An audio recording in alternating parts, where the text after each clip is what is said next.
Time now for us to take a look at which were the best and which were the worst performing bourses on the continent last week. To take us through those numbers, I'm joined in studio by Gerhard le Roux, sales trader at Imara Africa Securities. Gerhard, I must tell you, this morning when I was doing a market update for the Dar es Salaam Stock Exchange, usually there's very little movement or none.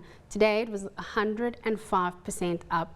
Why such big movements? And I know this was the best performing bourse last week, so shed some light. Absolutely. So the Dar es Salaam Stock Exchange, probably from beginning of June, has really had a very strong revaluation. The news basically came, the market reacted due to news that the foreign exchange limits were going to be lifted by the Securities Authority. And there was huge speculation on when this was going to happen. We expected that it would happen on the 1st of August, and effectively it only happened at the end of the month, so basically last week, Wednesday. Yeah. So finally, the Dar es Salaam Stock Exchange now has no foreign ownership limits. Foreigners can own up to 100% of every counter that's out there. So is this just short-term euphoria that we're seeing here, though? To be honest with you, initially there's been a pretty strong revaluation from the locals, the local pension funds and fund managers, in expectations that the foreigners would actually move the market a bit further. And now that the foreigners have joined the party, absolutely, they've moved the market another 6% last week.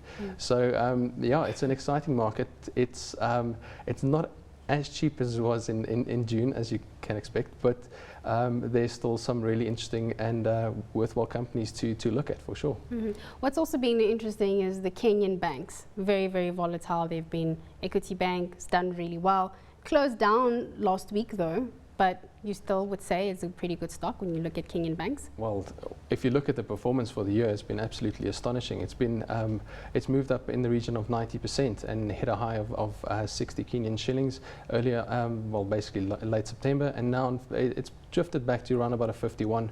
There's been a lot of investor speculation that they'd be able to capitalize on the near field cell phone operation that they've basically started. The regulators given them basically a year to roll it out and see from there if they will be allowed to get a permanent license. Investors have loved that news and basically moved the stock quite aggressively as a result. But it's a really good company. I'm a little hesitant to buy it at 51 though. Yeah, a little bit hesitant.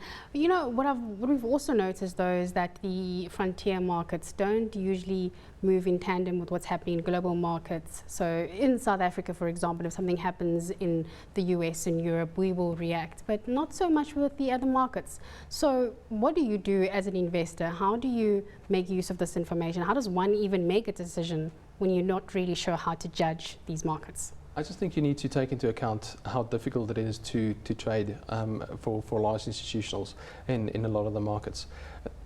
You would buy a position, keep it for a long term, 5 to 10 years, and really bank on the country and the company's performance for a long period of time.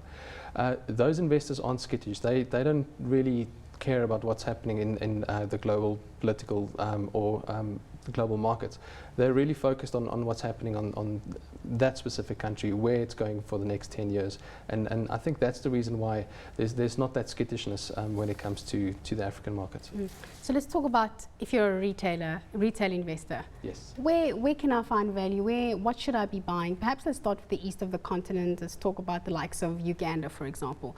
What stocks there piques your interest? Absolutely. So Uganda is quite an interesting market, a really strong growing market, and one of the areas where Uganda can really do well is in the energy sector, the demand for energy.